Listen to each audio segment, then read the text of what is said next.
Faslun fil ihsan bil gharsi. Jadi ada orang nanam tanaman di mana saja, kemudian kata Rasulullah SAW ngendikane, ma min muslimin yagrisu gharsan illa kana ma ukila minhu sadaqatan wa ma suriqa minhu sadaqatan. Jadi Nabi itu kadang ngendikan wa ma akala sabu fa walahu sadaqah. Tidak ada seorang mukmin atau muslim menanam satu tanaman, misalnya Anda menanam mangga di tengah hutan atau di tanah kamu sendiri. Kata Nabi, itu dimakan burung ya sedekah. Bahkan Nabi ngendikan ada yang mencuri juga sedekah. Maka sebetulnya sistem pencurian yang seperti itu sebetulnya bisa setengah-setengah dilegalkan. Tapi jangan mengajari mencuri. Tapi lagi-lagi jangan mengajari kikir juga. Karena sampai dikatakan mencuri itu juga karena yang punya ada makanya uniknya Nabi ngendikan wa ma suriqa minhu ya sedekah. Yang dicuri pun nanti berstatus sedekah. Tapi ya jangan mobil. Ya yang ringan-ringan. Itu kalau di kampung saya, umumnya kampung lah, masih di kampung. Di kampung itu ada adat unik. Kalau ada orang punya semangka banyak, kemudian ada tukang penggembala ngambil satu. Itu kalau ditaburi atau disalahkan, itu orang menyalahkan yang punya semangka. Wong kok medite ngono-ngono kok geger. Ada konsensus, ada apa? Jadi agama itu yang ngaramkan nyuri, tapi juga ngaramkan medit. Itu jadi perlu dicatat. Coba halaman lihat di kampung-kampung, ada orang punya 1 hektar atau 1 ladang, terus punya mangga banyak. Ada yang nyuri 1 digebukin, orang nyalakan siapa? Nyalakan yang gebukin apa nyalakan yang nyuri? Nyalakan yang gebukin. Nah yang nyuri kan karuan salah, jadi nggak perlu disalahin gitu. Tapi yang jelas Nabi ngendikan kalau ada orang punya tanaman kemudian dimakan hewan atau dicuri, bahasanya Nabi masih suriko, maka itu menjadi sedekahnya dia. Nah kemudian di fikih itu ada bab yang agak sensitif, namanya ulima ridho. Ulima ridho itu nggak pamit, tapi kira-kira yang punya pasti boleh, itu boleh. Wah kalau enggak semua dosen, semua kiai, semua santri pernah nyuri kalau itu. Karena gini, misalnya saya akrab, ya saya misalnya akrab sama seseorang, pas di kamar mandi misalnya. Terus saya pakai HP-nya karena penting tak pakai handphone. Itu nyuri apa pinjam? Enggak jawab saja. Nyuri apa pinjam? Nyuri, enggak pamit. Tapi kalau dikatakan nyuri, nemen wong akrab itu kok gitu aja kok. Parah lagi kalau kamu marung, itu di fikih itu mesti nyuri semua. Coba kamu ke warung, terus ada gedang goreng di situ kamu makan. Coba itu apa? Nyuri apa enggak? Dikatakan nyuri itu di depan umum. Dikatakan beli wong belum kamu bayar. Dikatakan tamu wong itu warung kok tamu. Jadi di fikih itu didiskusikan seperti itu. Nah, kalau dikatakan ya coba itu status kamu makan itu apa coba? Ketika Anda makan statusnya apa? Nyuri kan, kalau kebetulan bakulnya pas ke dalam. Loh nyatanya ada yang nyuri juga, habis 3 bilang 2. Coba seperti itu. Nah di fikih itu sampai jadi debat ya. Jadi perdebatan seru ya. Namanya be' mu'athah. Fikih itu bakas be' apa?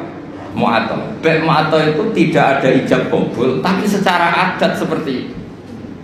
Ya seorang lagi gak ada ijab qabul tapi secara adat seperti itu.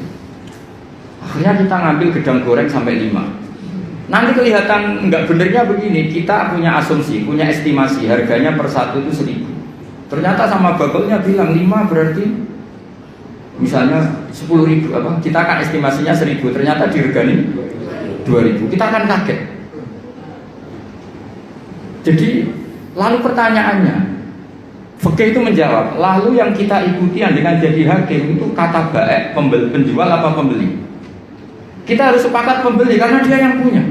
Dan kamu tidak dimasukkan jual beli tapi ifsad, merusak harta orang lain tidak pamit, maka kamu diberi sanksi, harganya mahal. Jadi sebenarnya kalau di fikih ada kan penjualnya bilang harganya 100.000, itu di hakim harus menang yang penjual. Karena kamu merusak harta orang lain tanpa pamit. Jadi akadnya bukan jual beli tapi merusak hak orang lain. Maka itu kalau di persidangan dimenangkan penjual karena pemilik. Ya terserah saya, yang punya saya. Mau apa kamu? Kamu aja selonang-selonong apa? makan yang nyuruh. Makanya saya pernah kenal sama Kiai Jawa Timur, itu orangnya khusyuk. Itu kalau marung itu sampai bakalnya mantel. Teman saya mondok, Bu, ini gedang goreng begini pinten. 1.000 dek, ini dibayari 1.000, baru dimakan. Masih di tempat itu dia kepengen lagi, akad lagi. Bu, ini pinten. Ini tela goreng harganya pinten 1.500, dibayar lagi. Saking ininya akadnya itu jelas. Lama-lama anak itu tiap marung, dia cuma marung rene ngel-ngel wong. Jadi kadang orang bener itu yang repot no. Orang bener itu kadang yang repot, tapi itu memang bener betul. Nah, makanya di fikih itu ada bab namanya bab olimar itu. Di kampung itu kalau ada orang punya semangka 1 hektar atau punya pohon mangga, kok orang ngambil 1 pamit mesti dimarahin kalau orangnya dermawan. Cung ngono kok kena butuh yang gerjupuk. Makanya saya katakan nyolong ya haram, tapi medit juga. Ya itu aja Gus, nggak usah terus berarti Gus Pak ngalalkan nyolong ya enggak. Kamu itu gak menyimpulkan kok sekacau itu ya enggak seperti itu. Tapi ini saya maknani hadis. Kenapa Nabi ngendikan wa masuri qaumin husataqa, yang dicuri pun berstatus sedekah, karena bahasa nyuri itu bahasa yang sudah ngekor. Dikatakan nyuri karena nyatanya tidak pamit. Dikatakan sedekah nyatanya yang punya ikhlas. Ini kan dua bahasa paradok. Wong nyuri kok distatuskan sedekah. Dari definisi nyuri ya memang nyuri enggak pamit. Tapi dari nyatanya halal karena yang punya ridho namanya sedekah. Kamu milih mana? Bahasa nyuri atau sedekah? Ya nyurinya ya ada. Sedekahnya juga ada. Ini jelas ini hadis sahih wa masuri qaminhu sedekah. Terus wama akalas sabu fawalau sedekah. Misalnya yang makan itu burung atau apa ya juga jadi sedekahnya dia. Makanya di fikih bab paling sulit namanya bab mu'athah. Itu perdebatan Imam Syafi'i dan Abu Hanifah. Mu'athah itu adalah satu akad jual beli yang ditentukan oleh adat. Tidak ada ijab kabul. Ya itu tadi kayak orang marun tadi. Orang marun lalu makan gedang goreng itu statusnya apa? Atau naik bis. Sama kan nggak pernah kepikiran, karena sama nggak pernah mengkaji fikih serius. Yang kepikiran ya kita ini yang mengkaji fikih. Coba, saya naik bis. Biasanya saya kalau dari Jogja sering bis dari Semarang sampai Pandangan, sampai rumah saya Pandangan 4 jam dari Semarang. Jadi kalau saya ngajar ke sini itu 8 jam. Jadi kalau sampai pada pintar ya kebangetan 8 jam. Coba sampai sekarang misalnya saya mau ke Jakarta, ada bis tak stop berhenti kan, terus saya naik. Setelah 100 kilo atau 50 kilo baru ada tarikan uang, bayarnya sekian. Lalu sebelum Anda bayar kita punya apa? Pinjem apa gasap? Nah, pinjem apa gasap?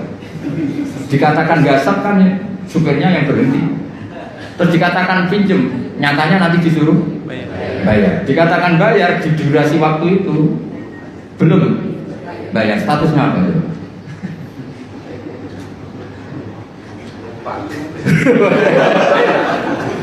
Lah kalau numpang begini, pas 50 kilo sebelum ditarik kondektor kamu turun. Jadi fikih itu punya sekian PR. Makanya di fikih itu mau tidak mau harus ada babun. Bab bagaimana transaksi sing ulima ridho, tidak ada akad yang verbal maupun eksplisit, tapi sudah diketahui kali itu pasti ridho. Ya kayak tadi, namanya bagol, ada orang makan gedang goreng itu ya seneng karena dianggap aset, dianggap kepayan terus. Tapi yang makan ini masalahnya punya estimasi, yang mulai masalah kan punya estimasi. Kemudian nak sanggup pas 2.000 gitu, ternyata di luar dugaan harganya 5.000. Makanya kalau kita sebagai kiai, saya sering punya santri yang pedagang gitu, mesti pesan saya, tolong tarik harga itu dikasih. Makanya kayak warung Padang, beberapa warung yang sudah gitu pasti didian dia itu disuruh apa, nulis apa? Tarik apa? Harga. Karena kalau akad-akatan terus kan capek ini yang bagulnya ini. Ampun dia kalau badai yang bener gedang goreng ini harganya berapa? 1.000 dibayar. Itu anaknya orang sufi. Saking sufinya bapaknya itu dulu era Wesel itu gak pernah diwasel. Karena bapaknya itu orang sufi. Nanti kalau Wesel itu uangnya ketukar sama uangnya orang lain, itu yang dikasihkan tidak uang saya tapi uangnya orang lain. Jadi kalau ngirim anak itu masih ada orang sufi itu. Kalau di UI kayaknya nggak pernah ada. Sudah modern sekali. Sampai segitu karena takut uangnya itu putar. Yang kamu terima itu tidak uangnya bapak, tapi uang orang lain. Coba seperti itu sah nggak coba? Misalnya wesel online, yang dikasihkan uang kamu apa uang orang lain? Boleh enggak? Itu kalau menurut teori profesional kan nggak boleh. Mau miliknya orang lain kok di. Yang menjadikan boleh karena apa? Ulima ridho, orang lain itu juga ridho karena terganti. Kalau kamu ngajukan kredit ke bank, uang yang dikasihkan kamu itu uangnya bank itu uang orang banyak. Pamit nggak? Wah ini bisa panjang kalau secara makanya begitu ada bab nanya bab ulima ridho, ada transaksi yang tidak eksplisit juga agak verbal, tidak ada ijab kabul, tapi ulima ridho. Kira-kira orangnya itu sehingga di kampung-kampung menurut saya adat itu bijak sekali. Kalau ada orang penggembala, tapi kalau dosen ya jangan, kalau kiai ya jangan. Itu kalau ngelak ya agar ngambil degan milik orang yang banyak. Jangan yang orangnya miskin punya pohon hanya satu, yang kira-kira punya banyak diambil. Itu kalau yang punya dipamitin, Pak tadi saya ngambil degan jenengan, itu mesti marah. Ngono kok pamit lah cocok. Karena dianggap satu sepele yang harus diridhokan. Akhirnya gara-gara pernah satu itu gak perlu pamit, yang lainnya ikut-ikutan. Lah yang mulai banyak itu yang loh kok tak kayak gitu. Jadi kalau satu dua kan dimaklumi. Makanya kalau di dunia kiai, ini kisah nyata ya. Ini bukan anekdot kisahnya. Ada kiai sufi. Kebetulan ini saya kenal orang ini karena masih keluarga. Orangnya sufi sekali. Itu punya pondok, pondoknya itu model pondok yang berkah gitu. Yang nyantri orang-orang Madura. Itu kalau ayamnya kiainya makan, itu kalau santri makan kan dinampanan. Itu Pak Rektor tahu karena pernah mondok. Dinampanan Pak Rektor. Pak Rektor itu temennya itu murid saya. Ngajinya di Kudus. Itu dulu pakai nampan. Itu ayamnya datang ke Pak Rektor itu nggak berani busa karena ayamnya kiai. Padahal sudah dinampan tinggal makan. Ya semuanya nunggu. Wah, ayamnya dapet, ya habisin aja. Kiainya tahu karena kiainya orang sufi terus bikin gini. Ya wes dong, nah ayam saya makan makanan kamu halal. Seneng. Terus digasang sama santri-santri. Jadi kalau jam makan disengajakan gitu biar ayamnya pada datang terus ditutup disembelih. Maka kebaikan itu kadang punya efek keburukan tadi. Satu orang dikasih ridho, ya sudah dong degan satu gak apa-apa, semuanya ikut. Karena ngasih tahu ternyata Pak Kaji itu gak apa-apa, kalau mau ngambil aja.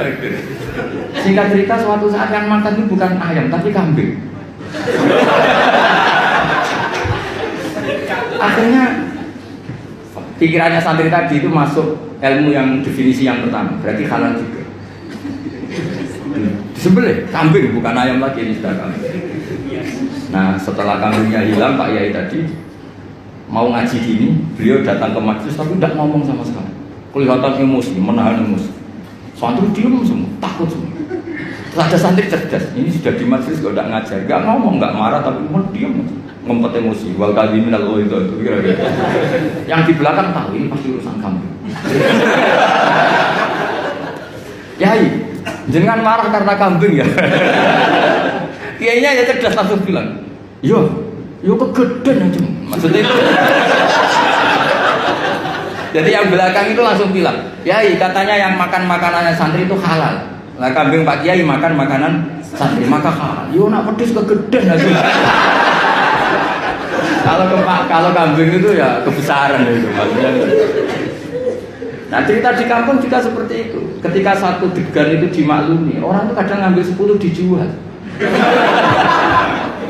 Oh, itu kebanyakan ya berarti. Nah makanya di fikih itu hebat. Makanya Imam Abu Hanifah mengesahkan beul mu'atoh. Mu'atoh itu ulung-ulungan. Jadi tidak ada akad. Makanya kalau seperti penjualan online atau yang pakai apa terus uang ngambil sendiri, ngambil kembalian sendiri, itu repot kita sah. Makanya fikih menyediakan banyak jualan yang seperti di kampus-kampus seperti SD. Kalau bapaknya pas pulang, anak ngambil sendiri, nanti ngambil susu kembalian sendiri. Itu menurut Hanifah sah, dimasukkan bab mu'atoh, melebu berdefinisi ulima ridho. Karena kalau kita sebagai teman akrab, misalnya di kamar mandi dicocok-cocok, aku pinjam HP-nya, mesti tersinggung ngono ae kok. Paham ya? Pinjam pulpen. Sebenarnya pinjam pulpen itu haram. Yang namanya pinjam itu sesuatunya utuh. Kalau pinjam pulpen kalau enggak itu mansinya. Pinjam HP, pulsanya kalau kan. Kalau nurutin gitu, wah kita dosa terus. Mau pinjam kok ada yang apa? Berkurang. Definisi isti'arah atau arah itu maaf bakoi ini sesuatunya masih utuh. Coba saya pinjam mau ke kamar belakang, airnya terkapur, terkurangi enggak? Tapi masa redaksi? Saya pinjam kamar mandinya, minta airnya. Itu kok mesti saya berbuat tersinggung. Kok segitunya itu? Maka lagi-lagi tadi nyolong ya tetap haram, tapi medit. Jadi kira-kira kalau Nabi masih sugeng, kok ada orang nyolong pelem, cuma nyolong. Tapi kalau yang punya marah, cuma medit, kira-kira gitu. Jadi nasihatnya kira-kira gitu. Jadi yang nyolong ya dididik, yang medit juga dididik. Ini jelas hadisnya apa? Wa masuri komindu apa? Sodakotun wa ma'akala sabu fawalahu sodakotun. Sesuatu ya, seterusnya, mau kembali ya.